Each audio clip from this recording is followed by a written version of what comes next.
आखिरकार हजूर पिताजी की बात हुई सच साबित और सभी सासंगत के लिए क्या भेज दिए हैं हजूर पिताजी ने सुनारिया धाम से सभी सासंगत के लिए आदेश। जी हाँ सासंगत जी, सभी सासंगत के लिए बहुत इंपॉर्टेंट जानकारी हम लेकर आए हैं, इसीलिए आप सभी सासंगत से हाथ जोड़कर विनती करना चाहते हैं, कृपया करके वीडियो को लास्ट तक देखना है बिना स्किप किए और वीडियो को लाइक करके इस चैनल को सब्सक्राइब भी कर लेना है, क्योंकि हम जो भी इंपॉर्टेंट खबर हमें हजूर पिताजी से संबंधित मिलती है तो हम इस चैनल पर सभी सासंगत को देते रहते हैं। इसीलिए वीडियो को लाइक करने का भी आपका फर्ज बन जाता है, क्योंकि हमारा फर्ज है सभी सासंगत के साथ हजूर पिताजी की चर्चा करना, हजूर पिताजी की विषय पर बातें करना, क्योंकि जहाँ पर हजूर पिताजी की हम बातें करते रहेंगे तो कहीं ना कहीं हजूर पिताजी से हमारा मन लगा रहेगा। हजूर पिताजी के अच्छे गुणगानों की चर्चा करेंगे तो वो अच्छे गुण भी हमारे अंदर आ जाएंगे। इसीलिए सभी सासंगत वीडियो को लाइक कर दे, कमेंट बॉक्स में हजूर पिताजी के लिए प्यारे प्यारे शब्द जरूर लिख दे और इस महीने को भी आप अच्छे से सेलिब्रेट कर सकते हैं, क्योंकि इस वीडियो के माध्यम से हम जो संदेश सभी सासंगत को देने जा रहे हैं उस संदेश को आप सभी सासंगत को बड़े ही ध्यान से सुनना है और इस चैनल को सब्सक्राइब नहीं किया तो इस चैनल को सब्सक्राइब भी कर लेना है। हजूर पिताजी हमेशा से एक ही बात बोलते हैं कि भजन करो, सिमरन करो, तपस्या करो। तपस्या का अर्थ है भजन सिमरन। जी हाँ सासंगत जी, यही बात भगवद गीता में अध्याय 18वें में और श्लोक नंबर 5 में भगवान श्री कृष्ण भी बोलते हैं कि यज्ञ, दान और तपस्या जैसे कर्मों को कभी भी त्यागना नहीं चाहिए, बल्कि उन्हें अवश्य करना चाहिए। यह इसलिए है क्योंकि ये कर्म बुद्धिमान और ज्ञानी पुरुष को पवित्र करने वाले होते हैं। जी हाँ सासंगत जी, हजूर पिताजी क्या बोलते हैं कि यज्ञ का मतलब है सासंगत जी, जैसे कि आप कहीं पर सेवा, पहले तो यज्ञ होता था भगवान को प्रसन्न करने के लिए, अब हजूर पिताजी ने इस युग में क्या किया है कि यज्ञ का मतलब कि ध्यान लगाना। ये आप भगवान को किस प्रकार से याद करते हो, भगवान के लिए आप तपस्या करते हो, यानी कि एक तरीके से आप सेवा करने कहीं पर जाते हो तो वो भी एक तरीके से यज्ञ के रूप में भी माना जाता है, जो भगवान श्री कृष्ण ने यज्ञ बोला है। और दान के लिए जो भगवान श्री कृष्ण ने शब्द यूज किया है कि यज्ञ के बाद दान, भगवद गीता के 18वें अध्याय और 5वें श्लोक में जो दान का वर्ड का यूज किया गया है वो हजूर पिताजी ने क्या किया है, परमार्थ। बिल्कुल सेम टू सेम हजूर पिताजी ने सभी सासंगत के लिए भगवत गीता के उपदेश के रूप में, और हजूर पिताजी डंकी की चोट पे बोलते हैं कि हम थे, हम हैं, हम ही रहेंगे। यह इसी बात पर नहीं बोलते क्योंकि वह बात सब भगवान श्री कृष्ण ने भी बोली थी और भगवान श्री कृष्ण को आज भगवान के रूप में पूरी दुनिया पूजती है। तो उसी प्रकार से हजूर पिताजी को जो अभी भगवान के रूप में नहीं जानते, आने वाले युग में उन्हें एहसास होगा कि समुंदर की एक बूंद भी H2O है और एक बाल्टी उठाओगे वो भी H2O है और पूरा समुंदर भी उठाओगे तो वो भी H2O है। उसी प्रकार से हजूर पिताजी भी परम शक्ति है, कोई एक आम इंसान नहीं है, क्योंकि एक आम इंसान इतने लोगों को बैठाकर नहीं समझा सकता जिस प्रकार से हजूर पिताजी पूरे करोड़ों की तादाद में जब सासंगत पहुंचती है उनको समझाते हैं। और उसके बाद तपस्या वर्ड का यूज भगवान श्री कृष्ण ने भगवद गीता के 18वें अध्याय के 5वें श्लोक में किया है, तपस्या। और हजूर पिताजी क्या करते हैं, भजन सिमरन, यही बात करने के लिए बोलते हैं। हजूर पिताजी को परमानेंट बुलाने के लिए जब भी कोई शब्द उठाता है कि आप सभी सासंगत के बीच में परमानेंट कब आओगे, तो हजूर पिताजी क्या बोलते हैं कि आप भजन सिमरन करते रहे। जो भगवान श्री कृष्ण ने तपस्या जैसे शब्द का यूज किया है वो बिल्कुल सेम टू सेम भजन से निकल कर आता है। तो सभी सासंगत इस वीडियो को लाइक करके इस बात की सहमति प्रदान करें कि हजूर पिताजी की इन बातों से आपको कितनी सहमति है, आप हजूर पिताजी के वचनों को मानते हैं नहीं मानते हैं। अगर आप मानते हैं और हजूर पिताजी के वचन आपको अच्छे लगते हैं जो हजूर पिताजी सत्संग में बोलते हैं, हम सत्संग भी डालते रहते हैं, जो आपके सबसे पहले तो हम 2-4 मिनट की वीडियो आपको समझाने की कोशिश करते हैं और हजूर पिताजी से ही हमें सब कुछ ये सीखने को मिलता है, हजूर पिताजी के सत्संग, इसलिए आप लास्ट तक सुना करें। वीडियो को लाइक कर दे सासंग जी और चैनल को सब्सक्राइब नहीं किया तो चैनल को सब्सक्राइब कर ले। तो हजूर पिताजी बिल्कुल सेम टू सेम तपस्या की जगह जो है भजन सिमरन करने के लिए बोलते हैं। और जैसे कर्मों, फिर आगे क्या भगवान श्री कृष्ण ने क्या बोला है, जैसे कर्मों को कभी त्यागना नहीं चाहिए बल्कि उन्हें अवश्य करना चाहिए, यानी कि आपको यज्ञ करना चाहिए, यानी कि सेवा करनी चाहिए। हजूर पिताजी बोलते हैं दान देना चाहिए, परमार्थ भी करना चाहिए, हजूर पिताजी परमार्थ के लिए बोलते हैं। और तपस्या यानी कि आपको भजन सिमरन रेगुलर बेस पर करना है। हजूर पिताजी सभी संगत के बीच में जल्द लौटेंगे और हजूर पिताजी से आप अच्छी गाइड हो पाएंगे। हजूर पिताजी हम सभी साथ संगत को गाइड करते हैं, हम सभी साथ संगत को एक जगह बिठाकर, हमारा मन अगर विचलित होने लगता है, हजूर पिताजी हर महीने सत्संग क्यों लगाते हैं? इसीलिए तो लगाते हैं, अगर हम किसी चीज़ को बीच में छोड़ देते हैं तो हमारा मन वहाँ से भटकने लगता है और हमारे ऊपर मन हावी होने लगता है। मन का हावी होने का मतलब है कि हम इधर उधर उल्टे सीधे काम करने लगते हैं। और अगर हम सत्संग में जाते रहते हैं तो कहीं ना कहीं हजूर पिताजी हमें सीख देते हैं, हमें गाइड करते हैं, तो हम उन बुरे कर्मों से बच जाते हैं। इसीलिए ये हमारे कर्म बुद्धिमान और ज्ञानी पुरुष होने की जो है निशानी बन जाती है। तो सभी सासंगत से हाथ जोड़कर विनती करना चाहते हैं कि हजूर पिताजी के लिए आपको भजन सिमरन करना है, यज्ञ करना है, दान परमार्थ करना है और तपस्या यानी कि भजन सिमरन को तो आपको छोड़ना ही नहीं है। तो सभी सासंगत हजूर पिताजी के हम वचन भी सभी सासंगत को सुनाने जा रहे हैं। हजूर पिताजी के क्या इंपॉर्टेंट वचन हम लेकर आए हैं उनको भी आपको लास्ट तक देखना है। हजूर पिताजी के इन वचनों को सुनने से पहले सभी सासंगत से कहना चाहते हैं कृपया करके इस वीडियो को एक बार फिर से लाइक कर दे, जिस भाई बहन ने भी लाइक नहीं किया है, और चैनल को सब्सक्राइब नहीं किया तो इस चैनल को सब्सक्राइब भी कर ले, नए भाई बहन जो भी आए हैं, क्योंकि इसमें हम हजूर पिताजी का सत्संग भी डालते हैं। आप पूरी वीडियो को लास्ट तक देखा करें। हजूर पिताजी के सत्संग से आपको कुछ ना कुछ सीखने को मिलेगा। आप जिस क्षेत्र में काम कर रहे हैं उस क्षेत्र में अगर आप मन लगाकर हजूर पिताजी के रूल जो हजूर पिताजी बताते हैं उनको फॉलो करते हैं तो उनमें भी आपको तरक्की हासिल जरूर होती है।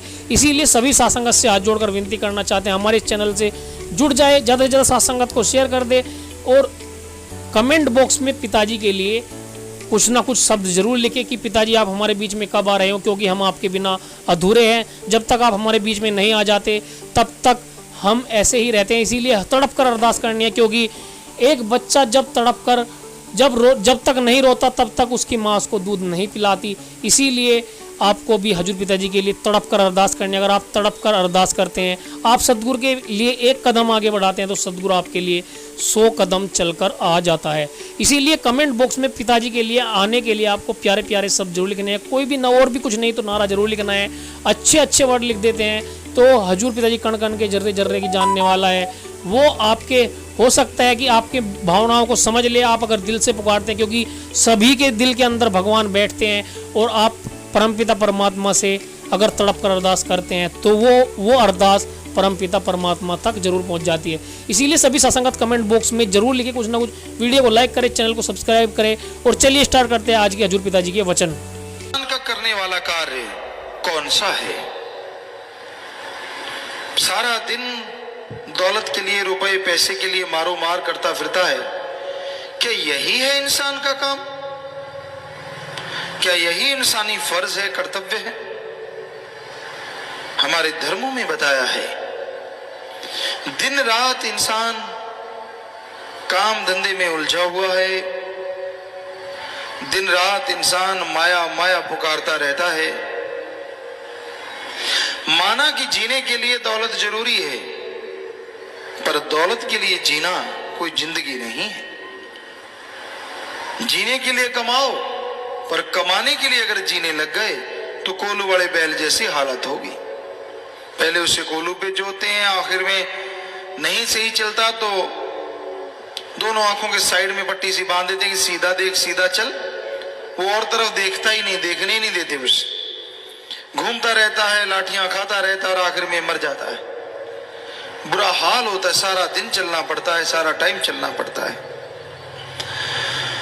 तो भाई दिन रात खप खप के मरना, कभी दौलत के लिए जी रहा है, कभी मर रहा है, कभी टेंशन है, चिंता परेशानी है तो कभी थोड़ी टेंशन फ्री हो गया।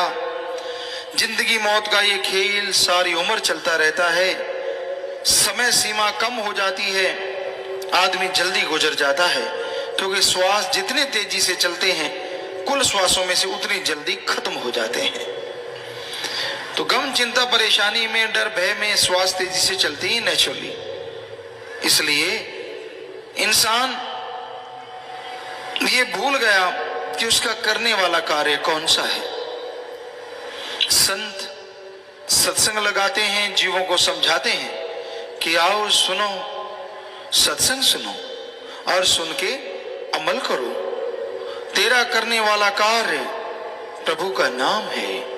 अल्लाह मालिक की भक्ति इबादत है। जितना दिलो दिमाग से मालिक का नाम जपेगा, जितना तड़प से व्याकुलता से मालिक को बुलाएगा, वो जरूर चला आएगा, वो जरूर रहमो करम बरसाएगा। पर इंसान और चीजों के लिए व्याकुल हो जाता है। काम, वासना, क्रोध, लोभ, मोह, अहंकार, मन, माया, इनके लिए तो इंसान को व्याकुल होते देखा है, पर अल्लाह वाहिगुरु गॉड खुदा रब के लिए कोई होता है जो व्याकुल होता है, और जो होता है वो मालिक को पा भी जाता है। मालिक के प्यार में व्याकुलता नहीं होती, बल्कि वो उसकी मोहब्बत होती है। दुनियादारी में आप व्याकुल हो जाते हैं किसी चीज को पाने के लिए, परेशान हो जाते हैं, तड़फ जाते हैं, और वो सामान भी नहीं मिलता तो आप और तड़फते रहते हैं, बेचैनी और बढ़ जाती है। पर मालिक की याद में उसको पाने के लिए अगर तड़फना है, वो भी एक ऐसी याद बन जाती है जो बार बार याद करने से मजा देती रहती है, आनंद देती रहती है। क्योंकि मालिक की याद में अगर तड़फ के दो आंसू भी बहा दिए तो वो आपके पाप कर्मों को धो डालते हैं। पर उसकी याद में वैराग्य आना ये भी भागों की बात है। उसकी याद में वैराग्य बड़ा ही मुश्किल से आता है, क्योंकि आदमी के ध्यान और जगहों पे उलझे हुए हैं, और जगहों पे फंसा हुआ है। तो अपने विचारों को एकाग्र करो, विचारों को कंट्रोल करो, और सुमरन भक्ति इबादत करो। सुमरन करते हुए अगर विचार एकाग्र है तो मालिक की दया में रहमत के लायक जल्दी बनोगे। वो जिसे प्यार अल्लाह मालिक वाहिगुरु गॉड खुदा रब जिसे प्यार देता है, जिसे खुशियां लुटाता है, कई बार उसे अजमाता भी है। बस अजमाने से शोर मचा के टेंशन लेके अगर भाग गया तो खाली रह गया, और अगर दृढ़ विश्वास रखा नहीं तो यकीनन उसकी झोली में मालिक की दया में रहमत जरूर पड़ती है। तो मालिक का रहमो करम अगर हासिल करना है, उसकी दया में रहमत के काबिल बनना है, तो अपने अंदर के विचारों का शुद्धिकरण करो, अंदर के विचारों को साफ करना है, और ये होंगे सुमरन के द्वारा। चलते, बैठ के, लेट के, काम धंधा करते थोड़ा थोड़ा सुमरन करते रहो, थोड़ी थोड़ी भक्ति करते रहो। थोड़ा किया गया सुमरन भी कलयुग में बहुत काम करता है। पहले के युगों में सैकड़ों साल लोग इबादत करते, तपस्या करते, पूजा करते, तो फल नहीं मिलता था। अब कुछ महीनों में सच्ची तड़फ से मालिक को बुलाया जाए तो उसका रहमो करम बरसने लगता है। कितना आसान है मालिक का नाम लेना, कितना आसान। पर जो नहीं लेते उनको लगता बड़ा ही मुश्किल है। क्या मुश्किल है भाई? खाना खाना, पेट भरना है तो पहले आटा गूंदो, रोटी बनाओ, को लगाने के लिए चटनी, दाल, सब्जी, कुछ ना कुछ भाजी बनानी पड़ती है, फिर कौर तोड़नी पड़ती है, उससे लगाना पड़ता है, खाना पड़ता है, निगलना पड़ता है, आंतड़ियां हजम करती हैं, तब जाके कहीं ताकत मिलती है। राम नाम तो बड़ा ही आसान है। सत्संग में आओ, संत पीर फकीर राम का नाम बताते हैं, अल्लाह मालिक की भक्ति तरीका समझाते हैं, उसको सुन के अमल कर लो तो भाई आपको कुछ भी करना नहीं। बाद में जीभा मुंह के अंदर है ही ऑलरेडी, विचार दिमाग में चलते ही चलते हैं, तो विचारों से सुमरण कर लो चाहे जीभा से कर लो। जितना कर लोगे उतनी ही दया में रहमत बढ़ती जाएगी। पर ये भागों वाला इंसान मालिक के प्यार मोहब्बत को पा सकता है, जो अपना स्टैंड रखे, जो अपनी जगह पे सही रहे। क्या पता मालिक अजमा रहा हो, पर हमने देखा है अजमाने की जरूरत नहीं पड़ती। थोड़ा समय गुजरता है, आदमी सब कुछ भूल के फिर से वही, जैसे गधे के ऊपर किसी ने लाल बांध दिए, हीरे जवाहरात बांध दिए, बड़ा सुंदर सजा दिया, कुछ देर खुशी हुई कि भाई बड़ा सुंदर लग रहा है, जैसे रस्सा छोड़ा जाके कूड़े करकट के ढेर पे हींकने लगा, आवाजें निकालने लगा, और हींगता हुआ सारा कुछ तोड़ दिया और वही माटी में लथपथ हो गया। ऐसा ही होता है, मन बड़ा जालिम है। मालिक रहमो करम बख्श देता है, दया में रहमत बख्श देता है, पर यह गधे की तरह फिर से सब कुछ मिट्टी में मिला देता है। कोई परवाह नहीं करता, कोई कायदा कानून नहीं रखता, बस अपनी एक अलग इमेज बना लेता है। उस इमेज के अनुसार इंसान को गुमराह करता रहता है, भरमाता रहता है, तड़फाता रहता है और कहता तेरी मन मर्जी अगर पूरी हो गई तो सही है, नहीं तो नहीं। ये थोड़ा ही ना होता है। संत पीर फकीर तो मालिक से दुआ मांगते हैं, दुआ करते हैं। अब करने वाला देने वाला अल्लाह वाहिगुरु राम है। जो सुन के अमल कर लेते हैं, मालिक उनकी झोलियां अंदर बाहर से लबरेज कर देते हैं, माला माल कर देते हैं। जो सुन के छोड़ देते हैं वो अपने कर्मों का फल भोगते रहते हैं। ईश्वर की भक्ति करना, उसके प्यार मोहब्बत में चलना, इंसानियत को हमेशा जिंदा रखना, इस कलयुग में ये बातें हैं तो बड़ी मुश्किल पर असंभव नहीं। ईश्वर की भक्ति करनी हो, अल्लाह वाहिगुरु राम का नाम लेना हो, इंसान को एक बोझ की तरह लगता है। मालिक की औलाद सृष्टि की सेवा करनी हो तो भी एक बोझ की तरह लगता है, और भलाई के कार्य करने हो वो भी अजीबोगरीब काम लगते हैं। ठगी, बेईमानी, भ्रष्टाचार आजकल फैशन सा हो गया। इसे लोग गलत नहीं समझते, जो कि गलती नहीं बल्कि पाप गुनाह भी है, हर धर्म में लिखा हुआ भी है। हमने सदगुरु शास्त्र नाम शाह मस्तान जी के रहमो करम से सभी धर्मों को पढ़ा है। हमारे हिंदू धर्म के पवित्र चारों वेद, गीता, रामायण, महाभारत, सिख धर्म की पवित्र गुरबाणी, इस्लाम धर्म की पवित्र कुरान शरीफ, कुरान मजीद, ईसाई धर्म की पवित्र बाइबल, इनको पढ़ा ही नहीं, इन पे रिसर्च किया है। और इनमें कहीं कोई जिक्र नहीं आता ठगी मारो, बेईमानी करो, लोभ लालच के लिए दूसरों की जेब काटो, ऐसा कहीं लिखा हुआ है ही नहीं। बल्कि धर्मों में तो यह भी जिक्र नहीं है कि आप कभी भी किसी का हक मार के खाओ। धर्म कहते हैं नशा ना करो। हमारे देश की बात करें तो कोई ऐसा गांव होगा, कोई ऐसा शहर होगा यहां शराब का ठेका नहीं होगा। बहुत कम गांव, बहुत कम शहर तो मतलब ही नहीं, शराब के ठेके हैं। अब हिंदू धर्म मना करता है शराब नहीं पीनी चाहिए, राक्षसी पीना, इस्लाम धर्म शैतान का पीना, सिख धर्म गंदगी भरे नशे, और ईसाई धर्म गॉड से दूर करने वाले नशे। तो इसका सीधा सीधा सा मतलब है, अगर आप हिंदू हैं, आप मुस्लिम हैं, आप सिख हैं, आप ईसाई हैं, तो शराब के ठेके में नहीं जा सकते, शराब नहीं पी सकते। पर वहां जो लाइनें लगी होती हैं वो कौन होते हैं? आप निगाह मारेंगे तो इन्हीं में से ही होते हैं। तो इसका मतलब दिखावा बढ़ रहा है, धर्म को मानने वालों की कमी होती जा रही है। आजकल लोगों के पास एक बैंक खुला हुआ है, लेना बैंक, देना बैंक नहीं है।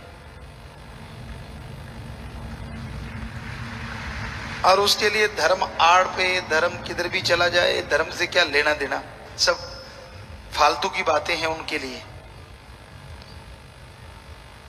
तो आप हैं कौन? कोई तो सरनेम होगा आपका। आप हिंदू हैं, मुस्लिम हैं, सिख हैं, ईसाई हैं, कोई तो होगा, ऐसे तो हो नहीं सकता। सिर्फ आदमी तो आप नहीं हो सकती। आदमी तो आदम के जमाने में थे, आदम और हब्बा, या सभ्य मनु और सतरूपा के जमाने में थे ब्रह्मा जी के पुत्र पुत्री। उसके बाद तो धर्म ही बनते चले गए, और धर्मों के नाम के साथ जुड़े हैं। लोग नाम बी के टी के सी के लेते हैं और पर पीछे वाला नाम जोड़ दे के देते हैं, सरनेम। अगला पता ही नहीं चलता पीके क्या है, टीके क्या है। ठीक है, टालीराम भी हो सकता है, टहल सिंह भी हो सकता है, कुछ भी हो सकता है।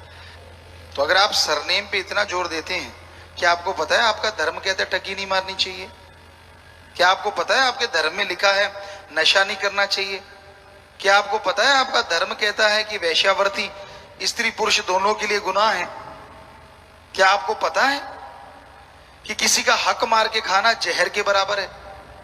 नहीं पता, क्योंकि धर्म तो पढ़ना ही नहीं। जैसे माँ बाप कपड़े पहनते हैं वैसे खुद पहन लिए, बन गए धर्म के नुमाइंदे। जी दिखावा मत कीजिए, अमल कीजिए। दिखावा करने की जरूरत नहीं है। आप कौन से कपड़े पहनते हो, भगवान ने क्या दाढ़ लेनी है इनसे? नंगे घूमोचे कपड़े पहन लो, आपकी मर्जी। आप टी शर्ट पहनते हो, जीन्स पहनते हो, आपकी इच्छा है, क्या फर्क पड़ता है? ईश्वर को पाने के लिए अंदर की शुद्धता चाहिए, विचारों में शुद्धता चाहिए। जरा सोचिए, अगर लाल रंग के कपड़े पहनने से मालिक मिलता तो ठग तो भगवान को अपने पास से निकलने ही ना देते। लाखों करोड़ों की ठगी मारी, लाल कपड़े पहने, भगवान को बुलाया, मेरे पाप खत्म कर यार, पाप खत्म हुए, चल भगवान जा, कपड़े उतारे साइड में रख दिए। कई कहते नहीं जी डुबकी मारनी चाहिए तीर्थ स्थान। तीर्थ स्थान क्यों बने हैं वो हम आपको बाद में बताएंगे। आज क्या हो रहा है वो आपको बताते हैं। सभी धर्मों में तीर्थ स्थान है और लोगों को कहा जाता है कि आप जाइए, एक डुबकी मारो इतने पाप धुल जाएंगे, दूसरी मारो इतने धुल जाएंगे। जरा सोचिए आप, अगर एक डुबकी मारने से पाप खत्म होते हैं तो जिन शहरों में वो तीर्थ स्थान है वहां रहने वालों की तो फिर चांदी है, सोना कहें तो अच्छा है। क्यों? सुबह से लेके शाम तक ठगी मारो, बेईमानी करो, पाप करो, शाम को एक डुबकी मारी सारे धो लिए, सुबह फिर नए करने शुरू कर दो, शाम आएगी फिर डुबकी मार लो। है ना कमाल? इतना पाखंड, इतना ढोंग। एक तीर्थ स्थान पे हम गए सत्संग करते करते, वहां बकायदा लिस्ट लगी हुई थी, आपको बुखार है तो इतने रुपए चढ़ाओ, बिजनेस में गड़बड़ है तो इतने चढ़ाओ। मेन्यू तो होता है होटल में, ये क्या है? कहते यहां तो यही चलता है। हमने कहा ये आपने चलाया, भगवान ने नहीं। तो सच यही है। अरे तीर्थ स्थान किस लिए बने थे? आदमी जब घर गृहस्थ में रहता है तो वो उसी में फंसा रहता है, कारोबार, काम धंधे, बाल बच्चे, परिवार, कि वो जब भी तीर्थ स्थान पे आए उसे ओम हरि अल्लाह वाहिगुरु की याद आए, उसकी भक्ति करने लग जाए। इसलिए तीर्थ स्थान बने थे, ना कि किसी को लूटने के लिए, ना कोई पाखंड करने के लिए, ना कोई ढोंग ढकोसले के लिए। पर आज रूप ही बदल गया है और धर्मों ने तो पहले लिख दिया था, कलयुग में कर्म धर्म नहीं कोय, कलु का जन्म चंडाल के होए। कि ऐसा टाइम आएगा धर्म का नाम होगा, धर्म का काम नहीं होगा, बल्कि धर्म के काम को लोग अहंकारी बनके, घमंडी बनके, बेरहम बनके धर्म के कर्मों का परखच्चे उड़ाएंगे। उड़ा नहीं रहे क्या? लाइनें लगी होती हैं, शराब पी रहे हैं जी, कौन हो जी? मैं फलां धर्म फलां धर्म। सच्ची घटना आपको बताते हैं राजस्थान की। हम गाड़ी लेके जा रहे थे, देखा शराब का ठेका, पास में देखा ट्रक रुका हुआ है और उसके ऊपर हमारे गुरु सेवानों की पवित्र वाणी, नाम कुमारी नानका चढ़ी रहे दिन रात। और आपको सच बताते हैं, गुरु सेवानों के पवित्र बाग किसी ट्रक के पीछे कहीं भी होते हम सजदा करते कि यार सतगुरु उस मालिक के वचन है, हमारे गुरु पीर फकीर, चाहे वो ऋषि मुनियों के वचन हो, बड़ी खुशी होती है पढ़ के। लेकिन जब देखा कि गुरुओं के वचन और ट्रक खड़ा है ठेके के आगे और ट्रक पे लिखा हुआ है नाम कुमारी नानका चढ़ी रहे दिन पोस्त भंग अफीम मद नशा उतर जाए पर बात। हम अंदर गए, गाड़ी रोक ली हमने, उतर के गए। हमने कहा बाहर गाड़ी किसकी है? तो वो जो ठेके में अंदर खड़ा हुआ था एक सज्जन, वो कहने लगा जी गाड़ी तो मेरी है। हमने उनसे पूछा क्या आप ड्राइवर है। कहने लगा नहीं जी मैं तो मालिक हूं ट्रक का। तो हमने कहा आपके ट्रक पे गुरु साहबानों के पवित्र वचन लिखे हुए हैं, नाम कुमारी नानका चढ़ी रहे दिन रात। कहता हाँ जी लिखे हुए हैं। तो आप शराब पी रहे हो? पता है उसने बेशर्म सा होकर पंजाबी में क्या कहा? कहता है जी ये बाबे वाला नशा पता नहीं कदों चढ़ूगा, इधर पौआ मारांगे अंदर काटो फुल्ला दे खेडूगी। ये तो हाल है। इतने ढीठ हैं लोग, मतलब धर्मों का भी मजाक उड़ाते हैं। भाई इससे अच्छा अपने ट्रक पे मत लिखो ना, आप लिख भी रहे हो और नशा भी कर रहे हो, उल्टा कर रहे हो काम। तो ये अजीबोगरीब स्थिति है, बड़ी अजीबोगरीब। बड़े बड़े लोगों को हमने पाखंड में फंसते देखा है। हम हैदराबाद में गए, बहुत लैंडलॉर्ड, बहुत बड़ा आदमी और पाखंडियों के रास्ते में फंसा हुआ है। वो कह रहे हैं इस दिन को बिजनेस कर तो उस दिन को करता, और वो पूरा लुट गया बेचारा। बाद में पाखंडी खा गए सब कुछ उसका। क्यों? दिन कौन सा बुरा है, कौन सा अच्छा है? हमने आपको बोला चारों वेदों पे रिसर्च किया, हमें लिखा मिला ही नहीं कौन सा दिन बुरा कौन सा अच्छा। वहां क्या लिखा है? भगवान ने दिन और रात बनाए, वो भी अच्छे के लिए बनाए। बस ये लिखा ही नहीं भगवान ने सोमवार मंडे संडे कुछ लिखा हो, नहीं। सवाल ही पैदा, कहीं नहीं लिखा। और लोगों की अजीबोगरीब स्थिति है। पहले दिन निकलवाएंगे, फिर मुहूर्त निकलवाएंगे कि भाई इस दिन को इस टाइम में अगर मुहूर्त कर लिया तो फायदा है। हम चैलेंज करते हैं ऐसे लोगों को, पूरे वर्ल्ड को चैलेंज करते हैं। इंडिया में ऐसे हैं, वर्ल्ड को तो छोड़ देते हैं। हमारी एक शर्त रहेगी, आप ऐसे करो, बहुत बड़ा बिजनेस करो, सबसे सुपर स्पेशलिस्ट दिनों के, मतलब जो भविष्यवाणी करते हैं या दिनों को निकालते हैं, उससे सबसे बढ़िया दिन निकलवा लो। दिन का घंटा, घंटे का मिनट, मिनट का सेकंड निकलवा लो और अपने बड़े से शोरूम का मुहूर्त करो। उस सेकंड में मुहूर्त कर लो, पर एक गारंटी, एक शर्त हमारी है, उसके बाद लॉक लगा के सो जाओ। क्यों? अरे सही टाइम पे मुहूर्त किया, फायदा तो होगा। क्या फायदा होगा? नहीं होगा। तो वेदों में क्या लिखा है? हिम्मत करे अगर इंसान तो सहायता करे भगवान। अगर आप हिम्मत नहीं करेंगे तो भगवान जी मदद किसकी करेंगे? आप सोए हुए हो और प्रार्थना करते हो भगवान जी मदद करना, तो वो 10 खुराटे भेज देंगे, ले बेटा 10 खुराटे ले ले, और क्योंकि आप तो सो रहे हो, और क्या देगा वो? तो ये पाखंड क्यों करते हैं आप? कोई दिन बुरा नहीं है, कोई तारीख बुरी नहीं। आप मत पड़ा करो इन झमेलों में। कोई भूत प्रेत आ जाता है कईयों के अंदर, मेरे अंदर भूत है जी, उसके अंदर 2-2 बोलते हैं, 5-5 बोलते हैं। हमें एक समझ नहीं आई, भूत जो आते हैं ये सुक्की रोड तोड़ने वालों के अंदर ज्यादा क्यों आते हैं? भूतों ने आना है तो किसी बहुत अमीर के अंदर आए, सुबह का खाना दिल्ली में खाएं, रात का खाना लंदन में खाएं, भूतों को भी मजा आ जाए यार, जहाज पे सैर करते फिरें। ये भूत गरीब के अंदर क्यों आता है? हम आपको गारंटी देते हैं, चैलेंज करते हैं, इस धरती पे कोई भूत प्रेत ओपरी पराई जिन्न चुड़ैल नहीं है।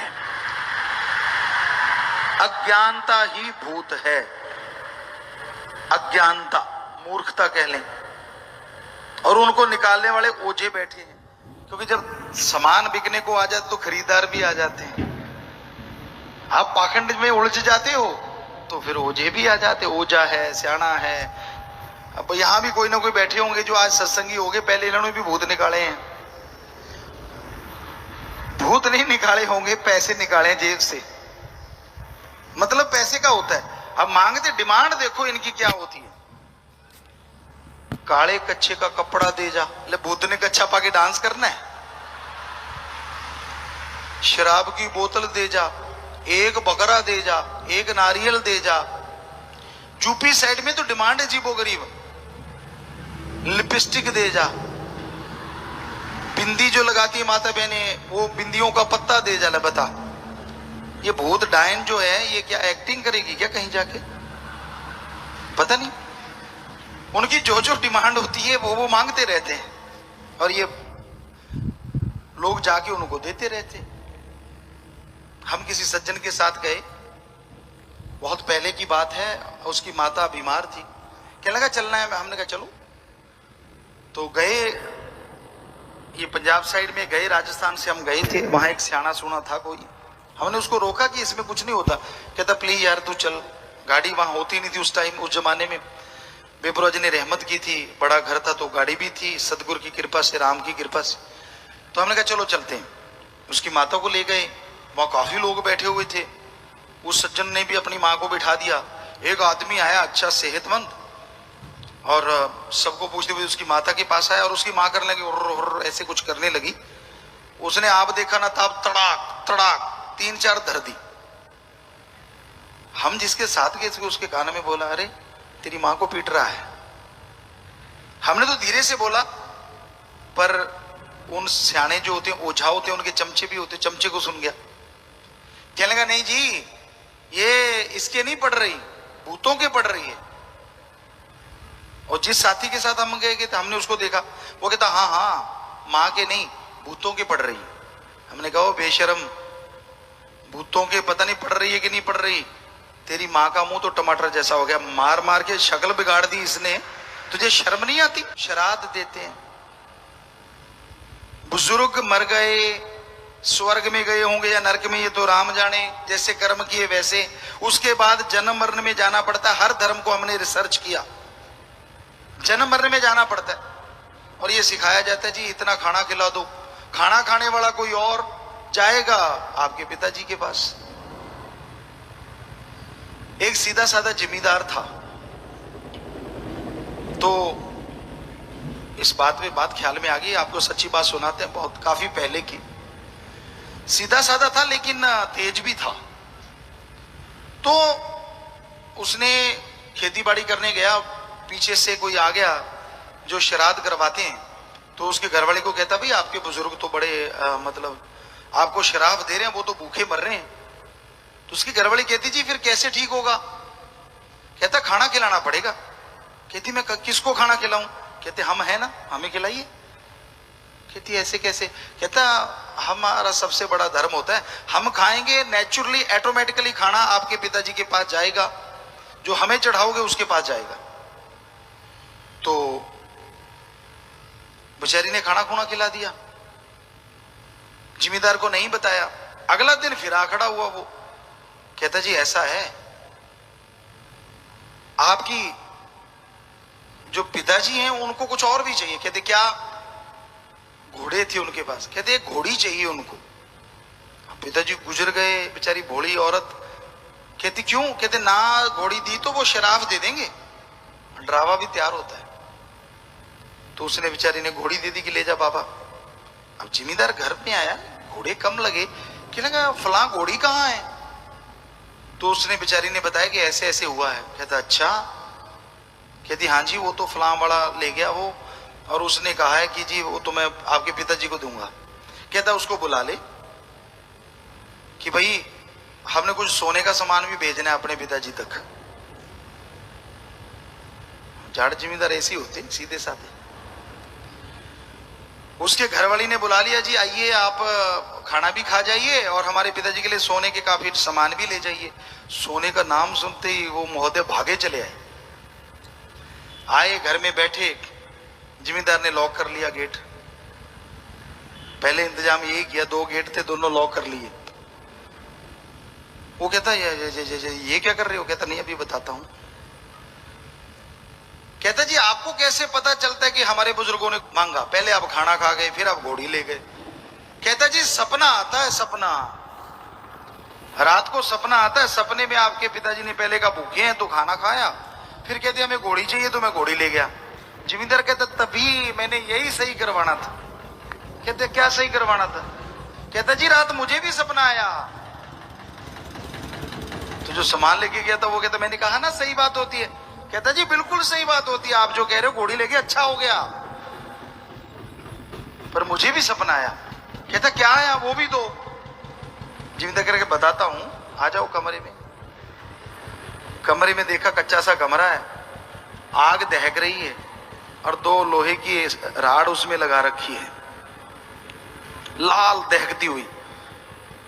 वो सज्जन घबरा गए, ये गड़बड़ होने वाली है कुछ। कहने लगे क्या सपना है आपको? कहता जी मेरे को सपना आया है, मेरे पिताजी की ना बहुत बड़ा फोड़ा हो गया, गढ़ हो गया,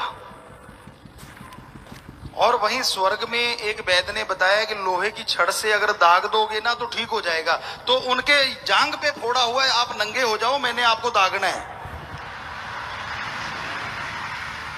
तो लोहे की दोनों गर्म छड़ अब कर लिया नंगा उसको कि भाई क्योंकि यहां जांग पे तो मैं करूंगा, कच्चा है कल्ला पाया हुआ। और लगाया, जब पास किया वो कहता बाबा तेरी घोड़ी भी ले ले, जितना तेरा खाना खा के गया हूं उससे डबल पैसे भी ले ले, मुझे कोई सपना सुपना नहीं आया, मेरे घर में घोड़ी खड़ी है, ले ले अपनी वापस। तो ऐसा ही होता है, आपको बेवकूफ बनाया जाता है। जब वो लोहे की छड़ दिखती है सौदा सच सामने आ जाता है। तो इन झूठ के पाखंडों में, ढोंगों में मत पड़ा करो। कई अंगूठियां पहन के घूमते, हमने बड़े बड़े देशों में भी गए हैं, वहां तो कम देखा, अपने महानगरों में बड़ा देखा है। अंगूठी को शान समझते हैं, कोई नीले रंग की पहने हुए है, कोई मूंगा पहने हुए है, कोई नीलम पहने हुए है, कोई कुछ पहने हुए है। ये भी स्पेशलिस्टों का काम होता है। एक हमें स्पेशलिस्ट मिले, हमने कहा यार ये तू कारोबार कैसे चलाता है? वो जानकार था, वो हमें बताने लगा। कहता बड़ा आसान सा काम है। कहता जब किसी से पैसा लेना होता तो मैं कह देता हूं बृहस्पति की निगाह आपकी तरफ टेढ़ी है, क्या करना होगा जी, ये डालो और इतना पैसा चढ़ाओ, ठीक हो जाएगा। हमने कहा अगर अगले दिन फिर आ जाए तो? कहता फिर क्या है? हम कह देते हो बृहस्पति जी तो शांत हो गए, अब शनि जी की निगाह टेढ़ी हो गई। हमने कहा अगर शनि भी कोई सही करवा दे तो फिर आ जाए? कहता फिर क्या है, शनि गया, केतु आया, केतु गया, राहु आया, अगर फिर भी वो आया तो हम गए। कहता हम निकल जाते हैं, हमने कौन सा वहां दुकान बना रखी है। कईयों को ग्रह चक्कर के, तेरे नाम के ऊपर ये राशि बनती है, उस राशि के अनुसार ये नग बनता है। टेलीविजन पे बड़े प्रचार हो रहे हैं, वो नग पहनेगा तो तेरे घर में माला माल हो जाएगा। भाई तेरा घर क्यों नहीं माला माल हुआ? तेरा तो करोड़पतियों में नाम देखा नहीं, सूची देखी नहीं कभी, दूसरों को तू कह रहा करोड़पति बना रहा बैठे बैठे। एक बार हम गए श्री गंगानगर, राजस्थान का वो जिला था, वहां हम जाते थे ज्यादातर। तो गए, गाड़ी थी, रुके पास में, एक गाड़ी के पास एम्बेसडर गाड़ी थी, ये लगभग 1985 की बात होगी शायद। एम्बेसडर गाड़ी के पास भीड़ लगी हुई थी, तो हम भी पहुंच गए। हमने देखा क्या हो रहा है, तो वहां ताबीज मिल रहे हैं, अंगूठियां मिल रही हैं। हमने भी पूछा, उसने हमें पहले देख लिया, अच्छा ये गाड़ी से उतर के आया है। ये उनका पहले ही सिस्टम होता है, चेक कर लेते। साइकिल वाले के लिए वैसा व्यवहार करते हैं, जो एम्बेसडर गाड़ी से या किसी भी गाड़ी में, बड़ी गाड़ी में आया तो उसको उस तरह का। तो उसने देखा। हमने पूछा जी क्या बेच रहे हो? कहते जी ये अंगूठियां हैं, ये ऐसे घोड़े के नाल की अंगूठी, मूंगे के नग की अंगूठी, फला फला फला फला, ये फिरोजा है, ये फला है। हमने कहा जी बढ़िया बढ़िया। हमने कहा कोई सुपर स्पेशलिस्ट है आपके पास? कहता हाँ। उसने एक अटैची खोली, अटैची में धूप पड़ी है, अटैची में एक डिब्बा खोला, डिब्बे में एक और डिब्बा, डिब्बे में एक और डिब्बा, उसमें एक डिब्बी, डिब्बी में मखमल लगा हुआ, मखमल में धूप लगी, धूप के बीच में एक अंगूठी। देखने वाले को ये लगे यार ऐसा लग रहा है जैसे 7 दरवाजे तोड़ के कोई चीज निकल रही है। तो हमने भी जानबूझ के एक्टिंग की कि अच्छा अरे बड़ी बड़ी गजब की चीज निकल रही है। हमने कहा ये क्या है? कहता है ये कोई आम चीज नहीं है, एक तो कोई गिद्दड़ सिंगी थी शायद, कुछ ऐसा। एक अंगूठी थी, कहने लगा ये अंगूठी अगर धारण कर लोगे, हमने कहा फिर क्या होगा? कहता लखपति बन जाओगे। हमने बहुत तेरी, इसका रेट क्या है? रेट इसका उसने बताया 500 रुपए शायद। उस टाइम 500 भी काफी लगता था, आम मुद्री वो 10-20 की दे रहा था। तो हमने कहा ऐसी और भी अंगूठियां हैं? कहता ना ना ना ना ना, ये स्पेशल आइटम है। हमने कहा तेरी मर्जी, हम तो सोच रहे थे सारे परिवार के लिए ले जाएं। कहता फिर भी मैं देखता हूं। 5-7 निकाल ली, क्योंकि उसको लगा ये तो लेके जाएगा। हमने कहा तेरे पास तो और भी होंगी यार, हम सोचते हैं हमारे कबीले वालों को भी दे दें। कहता काफी है, फिक्र ना करो। मैं भूल गया था, एम्बेसडर गाड़ी में भरी पड़ी है। हमने कहा सुन, तू 500 की मुंदरी हमें देगा और हमें लखपति बनाएगा। कहता जी लखपति? आप 20 लखपति 10 लखपति बनोगे? हमने कहा कमाल है। हमने कहा अगर तू एक अंगूठी देके हमें लाखों पति बना रहा है और वो भी 500 की, तो तेरे पास तो बहुत सारी अंगूठियां हैं। कहता हाँ, तो सारी एक एक उंगली में 5-5 चढ़ा ले, तू तो करोड़पति बन जाएगा। गलियों में चक्कर क्यों लगा रहा है? उसने अटैची बंद की, गाड़ी में रखी, गाड़ी स्टार्ट की। कहता तेरे को समझ नहीं, चला गया। क्योंकि उसके हमारे कहने से ग्राहक भी हिल गए वहां से। ये बात तो सच्ची है। तो ऐसी सत्संग हमने की, दिल्ली में की, मुंबई में 94, 96 में, बहुत जगह पे, बेंगलुरु में की। हमारे सामने आके बहुत से सज्जन बैठते और यूं अंगूठियां करके बैठते, और जैसे हम ये बात सुनाते, हाथ जेब के अंदर, और हम हंसते हुए कहते हाथ निकाल लो यार, पसीना आ जाएगा। क्योंकि उनके भरी होती थी, 1 2 3 4 5, सब फुल होता था कोठा। मतलब एक आधी उंगली भगवान ने और दी होती, उसमें भी ठूंस देते। अरे ये और काम के लिए दी हैं, ये क्यों बेचारी उंगलियों को तंग करते हो? हाँ, शौक के लिए पहन लो, खूबसूरती के लिए पहन लो, कोई हर्ज नहीं, लेकिन ये पाखंड में क्यों पड़े हुए हो? अब एक और नया चला है पढ़े लिखों को लूटने के लिए।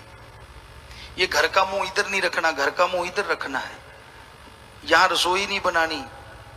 अब आदमी का घर है, प्लाट है, उसका गेट साउथ की तरफ ही निकलता है, तो बेचारा नॉर्थ की तरफ कैसे निकालेगा बताओ?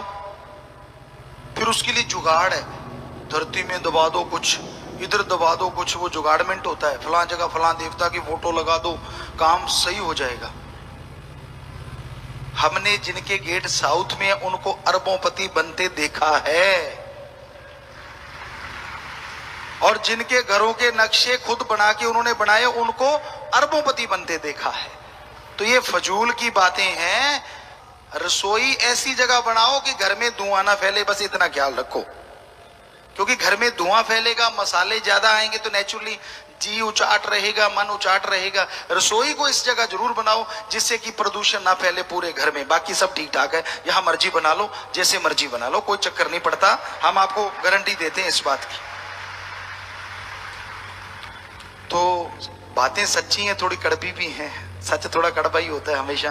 नीम कड़वा होता है और आदिकाल से कीटाणु, बैक्टीरिया, वायरस को मारने वाला माना जाता है।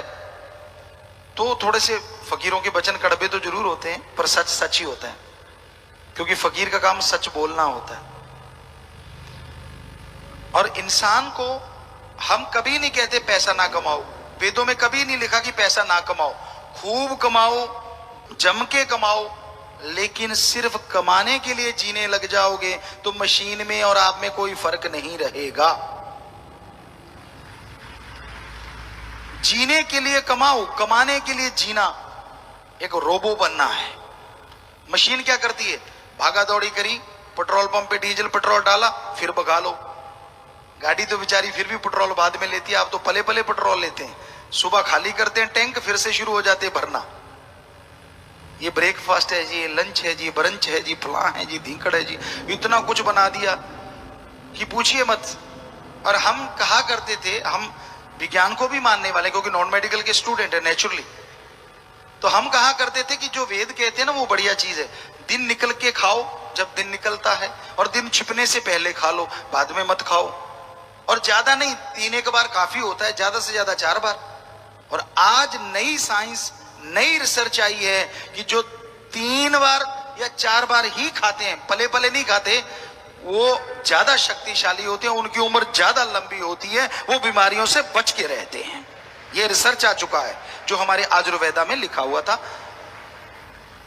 तो कई होते हैं 8 पहर बाद खाते हैं और कई 8 पहर खाते हैं। नियम है अपने अपने। कईयों की देखो जाड़ चलती की चलती, कुछ ना कुछ खाना ही है, जेब में डाला होता है। हमारे साथी भी होते थे कई, जेब में भरा होता है। वहां चने बहुत होते हैं राजस्थान में, भून के चने इधर भरे हैं, और वो बस बात कर रहे, यम यम यम, आधा नीचे गिरा रहे, आधी बात हो रही है, आधा इधर से निकल रहा है, आधा इधर से। यार ढंग से खाने के टाइम खा लो, बात के टाइम बात कर लो। पर हमने यहाँ कई लोगों को देखा है ऐसा ही करते हैं। तो नहीं, ये सही नहीं है। साइंस के अनुसार भी, धर्मानुसार भी सुबह का खाना आपका सबसे बढ़िया होना चाहिए। वेद कहते हैं, क्योंकि अभी हमें कल परसों किसी ने सवाल पूछा, गुरुजी आप इतने सालों के हो गए और ऐसा लगता नहीं। हमने कहा ये सबसे बड़ा तो गुरु मंत्र है, जो भगवान का नाम हम लेते हैं, सदगुरु की कृपा है। और दूसरा बड़ा कारण है खाने में सही तरीके से खाओ। वेद कहते हैं सुबह का खाना राजा की तरह, दोपहर का रानी की तरह, और शाम का रंक की तरह। ये कोई किसी की बेइज्जती नहीं की रही। राजा का मतलब सुबह का नाश्ता पावरफुल खाओ, ज्यादा खाओ, हैवी खाओ, क्योंकि सारा दिन काम करना है तो डाइजेस्ट बढ़िया होगा। दोपहर का रानी की तरह, जितना सुबह पावरफुल खाया उससे कम पावर वाला। और रात का खाना वो रंक, यानी जो भिखारी होता है उसको जैसा मिला हल्का सा, तो वो हल्का खाओ। तो एक तो चर्बी नहीं बढ़ेगी आप पे, उम्र का असर नहीं होगा, बीमारियां नहीं आएंगी, नींद भी अच्छी आएगी अगर आप आदत डाल लो। और सुबह उठ के 2 गिलास पानी के जरूर पियो, तो बहुत सारी बीमारियां में आपके पेट में साफ होके बाहर चली जाती हैं। ये हकीकत है। ये एक अमीर के लिए भी नुस्खा है, गरीब के लिए भी। तो आप करके देख लीजिए, आपको पता चल जाएगा। क्योंकि फकीर अपने पास नहीं रखते। आमतौर पे अगर लोभी लालची हो तो इसी फार्मूले को पेटेंट करवाएंगे, फिर उसको उसका कुछ बनाएंगे, फिर उसको लोगों में देंगे, यार इतने का ये है, इतना पैसे लूंगा। फकीर में यही अंतर होता है, उसको जो खुद रिसर्च किया वो लोगों को बता देता है, यार मुझे भला हुआ, तेरा क्यों नहीं हो? भगवान करे तेरा भी भला हो, तू भी तंदुरुस्त रहे। क्योंकि फकीर का यही मकसद होता है। आम आदमी अपने बच्चों के लिए जीता है और फकीर भगवान के बच्चों के लिए जीता है। पूरी सृष्टि के भले के लिए उसका हर कदम होता है। ना वो लूटने आता है, ना वो ठगी मारने, ना किसी को लड़ाने आता है। लोग बिना वजह लड़ते रहे, बिना वजह कोई नफरतें करते रहे, तो वो तो लोगों की मर्जी। लेकिन फकीर कभी किसी का बुरा ना सोचते हैं, ना करते हैं, और ना करने की प्रेरणा देते हैं। तो संत पीर फकीर इस दुनिया में आके सबका भला करते हैं। तरुवर फल नहीं खाते हैं, सरोवर पीव न नीर। तरुवर पेड़ खुद फल नहीं खाते, सरोवर मीठे समुद्र या झीलें कभी पानी खुद नहीं पीती। तरुवर फल नहीं खाते हैं, सरोवर पीव न नीर। परमार्थ के कारणे संतन भयो शरीर। पर हित परमार्थ के लिए संत पीर फकीर आते हैं। आज के दौर में ऐसी चीजें हो रही हैं जिसका संतों ने हजारों साल पहले लिखा था। ऐसा कलयुग आएगा, हाथ को हाथ खाएगा, भाई भाई को मारेगा, बेटा बाप को मारेगा, और कोई रिश्ता नाता नहीं होगा। स्त्री पुरुष का नाता ही सिर्फ पुकारेगा, सिर्फ रह जाएगा। और ये हकीकत। आपको भाई की भावना की बात सुनाते हैं बस लास्ट में। भाई होते हैं, पहले क्या था हमारे देश का, हमारा कल्चर, एक भाई बीमार हो जाता, दूसरा भाई मंदिर मस्जिद गिरजाघर गुरुद्वारा में जाता, प्रार्थना करता और रोते हुए तड़फते हुए, हे ईश्वर, हे वाहिगुरु, हे अल्लाह, हे राम, मेरा भाई बीमार है, उसको तंदुरुस्त कर दे, चाहे मेरी आधी जिंदगी उसको लगा देना, पर मेरा भाई तंदुरुस्त हो जाए। और आज भी ऐसे लोगों का बीज नाश नहीं हुआ। ऐसे अच्छे लोग आज भी हैं, पर ज्यादा कैसे हैं हम उसकी फोटो आपको दिखाते हैं। आज भी भाई बीमार हो जाए, दूसरा भाई जाता है मंदिर मस्जिद गिरजाघर गुरुद्वारे, रोता है, आज भी रोता है, लेकिन शब्दों में बदलाव आ गया। क्या कहता है? हमारे सामने आके रोए लोग, हे भगवान, मेरा भाई कब से तड़प रहा है, उसको उठा ले ताकि उसकी जायदाद मेरे नाम हो जाए। शब्दों का हेर फेर है। ऐसे लोगों को भी देखा है, हमारे सामने आके कहते, गुरुजी मेरी मां तड़प रही है। तो हमने कहा बेटा इलाज कराओ, प्रसाद ले जाओ, भगवान उनको ठीक करे। कहते नहीं नहीं, हम कहते भगवान उसको ले जाए, काफी सेवा कर ली हमने। हमने कहा हम दुआ करते हैं जिंदगी बचाने के लिए, किसी को मारने के लिए दुआ हम नहीं कर सकते भाई। कोई और दुकान देख ले, ज्यादा ही तेरे को है। फकीर ऐसा नहीं करते। फकीर जिंदगी बचाने के लिए प्रार्थना कर सकते हैं, पर किसी की मौत के लिए प्रार्थना कभी नहीं करते। तो ये आज के कलयुग में रिश्ते नाते बदल रहे हैं, भावनाएं बदल रही हैं, सारे एक जैसे नहीं है। आज भी अच्छे लोग हैं, अच्छे संस्कारी लोग हैं जिनके अंदर इंसानियत की भावना बची हुई है, वरना तो हाथ मिलाते पूछते हैं क्या चाहिए। मतलब हम गए कहीं, बहुत पहले की बात, कहीं जाके राम राम किया तो वो कहने लगा बोल क्या चाहिए। हमने कहा यार राम राम किया है। कहता फालतू के कामों के लिए टाइम नहीं है, चल आगे। हमने कहा है तो ये फालतू का काम हो गया। मतलब अगर आप ऑफिसर हो, आपकी राज पहुंच है, आपके पास पैसा है, ऐसे लोग भी आपसे हाथ मिलाएंगे जिनको आपने पहले कभी देखा ही नहीं। और अगर ये सारे रुतबे चले गए, पैसा चला गया, तो आपके रिश्ते वाले भी मुंह फेर लेंगे कि यार इसको आंखें मिलाएंगे तो ये कुछ मांगेगा। ऐसा गर्जी युग है, ऐसा स्वार्थी युग है ये, अजीबोगरीब। नहीं, ऐसा नहीं होना चाहिए।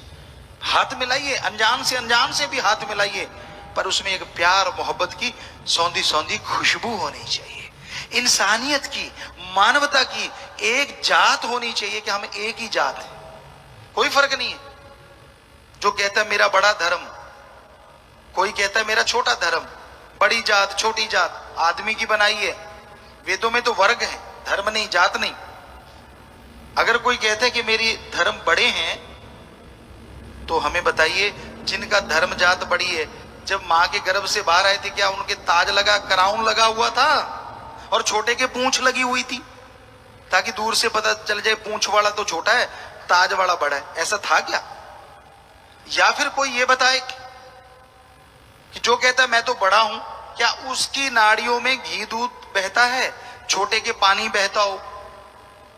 और बताइए अगर ब्लड ग्रुप सेम है, ध्यान से सुनिए, ब्लड ग्रुप सेम है, छोटी जात वाले का खून बड़े वाले को, बड़े वाले का छोटे वाले को, हिंदू का मुस्लिम को, मुस्लिम का सिख को, सिख का ईसाई को, इस देश वालों का उस देश वालों को, उस देश वालों का इस देश वालों को, खून लग सकता है कि नहीं? खून दे सकते हैं कि नहीं? दे सकते हैं। तो बताइए फर्क कहां है? कहां है फर्क? आदमी की गंदी सोच में। किसी धर्म में कोई फर्क नहीं किया। हमने धर्मों पे रिसर्च किया है, कहीं धर्म में नहीं लिखा भगवान पैसा लेता है। वहां तो क्या लिखा है? जो मांगे ठाकुर अपने से, सोई सोई देवे, सोई सोई देवे। ईश्वर से जो मांगोगे, सच्ची नीयत से मांगोगे, अरे वो झोलियां लबालब भर देगा। अल्लाह ताला रहमो करम का दाता है। कायदे से मांगोगे, दामन छोटे पड़ जाएंगे, रहमो करम मूसलाधार बरसती जाएगी। तो आप क्या हो, क्या सोचते हो भाई? जिसने हमें बनाया, क्या हमारे बनाए कागज के टुकड़े रुपए को नहीं बना सकता? अगर वो बना सकता है तो हम उसे क्यों दें भाई?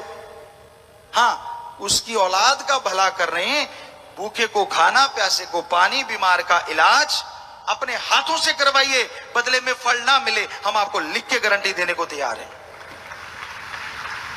करो, कौन कहता पुण्य ना करो? किसी गरीब की लड़की घर से विदा नहीं हो रही, उसकी शादी करवा दीजिए। किसी गरीब को पढ़ा दीजिए, उसको पैरों पे खड़ा कर दीजिए। खून दान कीजिए, मरणोपरांत आंखें दान दीजिए, शरीर दान कीजिए। अपने मकान की छत पे पानी थोड़ा सा रख दीजिए, कुछ थोड़े से दाने रख दीजिए। क्या पता पक्षी कब पानी पी के आपको कोई दुआ दे जाए और ईश्वर की दरगाह में वो मंजूर हो जाए और आप खुशियों से माला माल हो जाए। क्या पता, करना है तो ये कीजिए। लेकिन आप तो यहाँ पहले संगमरमर के महल बने हुए हैं, वहां चढ़ाते हैं। क्या होगा? आप चढ़ाते हैं, आप जैसा कोई उठा के ले जाता है। मालिक के पास तो एक नया पैसा नहीं जाता। यही सच है, कड़वा सच। तो ईश्वर दाता था, अल्लाह वाहिगुरु राम दाता था, दाता है और दाता ही रहेगा। वो मंगता नहीं हो सकता, ये हम आपको गारंटी देते हैं।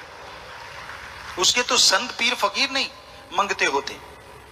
श्री राम श्री कृष्ण जी हमारे हिंदू धर्म के भगवान हुए। अजी भगवान ही नहीं, वो राजा महाराजा थे, पर उन्होंने गुरुकुल में जाके पशुओं को चराना, खेती करना, बन बन से लकड़ी बींद के लाना, खाना बनाना, गुरु की सेवा करना, उनके सोने के बाद सोना, उनके जागने से पहले जागना। इसलिए श्री कृष्ण जी ने लिखा कर्म योगी बनो और ईश्वर का नाम लेके ज्ञान जोगी बनो। वो खुद कर्म जोगी थे। और यही बात सिख धर्म के 10 गुरु सहवान कहते हैं, 10 नवादी किरत करो और वाहिगुरु का नाम जपो। इस्लाम धर्म के पैगंबर मोहम्मद साहब कहते हैं हक हलाल की रोजी रोटी खाओ और अल्लाह की इबादत कलमा अता करो। और इंग्लिश फकीर जो ईसा मसीह हैं वो भी यही कहते हैं हार्ड वर्क करो और गॉड्स प्रेयर करो। तो भाषा बदल गई, मतलब वही है। तो इतने बड़े बड़े संत पीर फकीर करके कहते हम भी करते हैं। हम एग्रीकल्चर के लायक साइंटिस्ट हैं, इंटीरियर एक्सटीरियर डिजाइनर, ईश्वर की कृपा से क्लोथ डिजाइनर हैं। कोई गहना हो, कुछ भी डायमंड का है, गोल्ड का, कुछ भी, उसके डिजाइनर हैं, कपड़ों के डिजाइनर हैं, शूज डिजाइनर हैं, गाते लिखते बोलते पता नहीं कितना काम ईश्वर की कृपा से। हर वो 32 नेशनल गेम खेलते हैं, आज भी खेलना पड़े तो खेल सकते हैं हम। तो ये उसके कोच भी हैं, इंटरनेशनल में लोग उससे गोल्ड मेडल जीत के आए हैं। तो कहने का मतलब बहुत सारे चीजें यहाँ पे होती रहती हैं। तो पर हम कहते कि एक आदमी इतना नहीं कर सकता, ये है भगवान की कृपा। हम तो अदने से इंसान, करवाता है भगवान। नाम होता है इंसान का और करवाता है भगवान, यही सच है। तो उसका रहमो करम है, तो उसी की भक्ति किया करें ताकि वो आपकी झोलियां भरे। अच्छे कर्म कीजिए। बोए पेड़ बबूल का तो आम कहां से होए। बबूल का पेड़, कर्म बुरे करोगे तो आने वाला टाइम बुरा होगा, आज कर्म अच्छे करोगे तो आने वाला टाइम अच्छा होगा। किसी के पास जाने की जरूरत नहीं। हाँ, सच्चा गुरु जरूर मिल जाए ताकि मोक्ष का रास्ता बता दे, ताकि सच का राह दिखा दे, ज्ञान का दीपक जला दे, ताकि आपकी आंखों से अज्ञानता का पर्दा हट जाए और ज्ञान के रास्ते पे चलते हुए आप दोनों जहान की खुशियां ले सकें। बुराई का अंत बुरा होता ही आया है, सो इसलिए बुरा कर्म ना करो। मत ढूंढो बहाने कि उसके बहाने, उसके बहाने, उसके बहाने, क्योंकि ये कलयुग है। कलयुग प्यारी सासंग जियो। यहाँ तरह तरह के खेल आप देख रहे हैं दुनिया में, और पता नहीं कितने मालिक ने दिखाने हैं। आप देखते रहिए क्या क्या हो रहा है समाज में। कौन क्या है, कौन किससे जुड़ा है, ये तो राम जानता है। जो आपको दिख रहा है हो सकता है वो सही ना हो। आप ऐसे कह रहे नहीं ये तो सही है, कोई पता नहीं कौन सही है। क्या पता उस सही का ही कोई इस्तेमाल कर रहा हो, कोई पता नहीं इस समाज में। सो बहुत बुरा हाल है समाज का, बहुत बुरा हशर। यहाँ लोग मन के सताए हुए हैं, मन के मारे हैं। सतगुरु के प्यार में तो कोई कोई मारा है, जिसने सब कुछ उस पे वारा है। और मालिक को, अल्लाह राम को, वो दोनों जहां में सबसे प्यारा है। तो भाई ये बहानेबाजियां, ये तिगड़मे जो आप लड़ाते रहते हैं अल्लाह राम से दूर होने की, कहीं इतनी तिगड़मबाजी, इतनी सुमरन भक्ति में टाइम लगा दो, मालिक आपके सामने आके खड़ा हो जाए, बोल बेटा क्या चाहिए। पर ढीठ लोग, बेशर्म, कौन सी खानदानी, पता नहीं कहां से आते हैं ऐसे इंसान, राम जाने। क्योंकि खानदानी तो कंस की भी देवी देवताओं वाली थी। खानदानी में वो पैदा हुआ, लेकिन हुआ क्या, राक्षस। कर्म, जैसे कर्म इंसान करता है, जैसे लोगों की सोहबत करता है, जैसी चंडाल चौकड़ी में, पंचायत तो नहीं कहेंगे, चंडाल चौकड़ी में बैठता है, वैसा उस पे रंग चढ़ता है, फिर बहाने ढूंढता है दोष देने के लिए अल्लाह राम को, उस मालिक खुदा को। नाच न जाने आंगन टेढ़, नच्चे न जावे द्रिफटे मुंह गोडे दे। सो लानत अपने पे नहीं डालते, कभी किसी का बहाना लेते हैं, कभी किसी का बहाना, कभी किसी का बहाना। तो ऐसे निंदक, ऐसे बुरा करने वालों का हशर दोनों जहां में बुरा होता है और कहीं ढोई नहीं मिलती। चौधराहट, कईयों की तो चौधराहट चली जाती है तो बौखला जाते हैं। कईयों को धन दौलत, जमीन जायद नहीं मिलती, जमीन जायदाद जो वो मांगते हैं, गाड़ियां मांगते हैं, फौज चाहिए, फला चाहिए, धिंकड़ चाहिए, ना दो तो भागते हैं। ऐसे लोग फिर लोगों को गुमराह करने की पूरी कोशिश करते हैं, और कानों के जो कच्चे होते हैं करते वो उन्हीं पे असर है कि भाई ये थोड़ा सा बिदका हुआ है, क्योंकि जो बिदका घोड़ा है उसको एक डंडा और मारो और बिदक जाता है। तो इसी तरह वो देखते हैं कि कौन अल्लाह राम के राह से हट रहा है, तो उसकी दुखती रग को पकड़ के चालाक शातिर लोग उसको बुद्धू बना के उसको गुमराह कर देते हैं। तो ऐसे कलयुग में ऐसे लोगों से 100% सावधान रहो। तरह तरह की बात बनाते हैं, तरह तरह की चर्चा करते हैं, और खुद के अवगुण नहीं गाते कि मेरे में अवगुण है तो ऐसा है।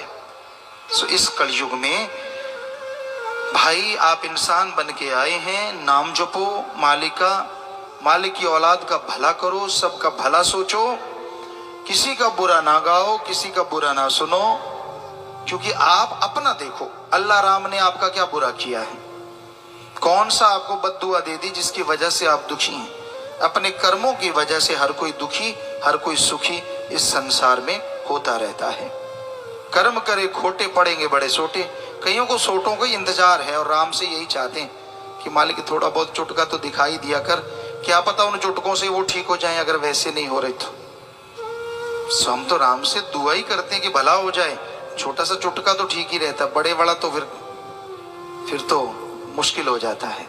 कईयों को ये अहंकार है, खुद ही है कि हमारा क्या हो जाएगा, देख लेंगे। तो राम तू तो दया का सागर है, माना कि दोनों जहां का दाता है, पर दाता आज तेरा आदमी इतना बिगड़ चुका है या बिगड़ैल बन गया है, या यूं कहें कि शैतान का बाप चुड़ैल का बाप बन गया है। तू अगर सुधारना चाहे तेरे लिए तो कोई बड़ी चीज नहीं। सो मालिक की मर्जी, वो कैसे किसी को सुधारता है। संत तो दुआ यही करते हैं कि सबको सुधार, सबको नेकी की राह पे चला, हर कोई इंसान सुधर जाए, हर कोई भले कर्म करे, ताकि मालिक तेरे दर्शन कर सके और दोनों जहां की खुशियों से माला माल हो सके।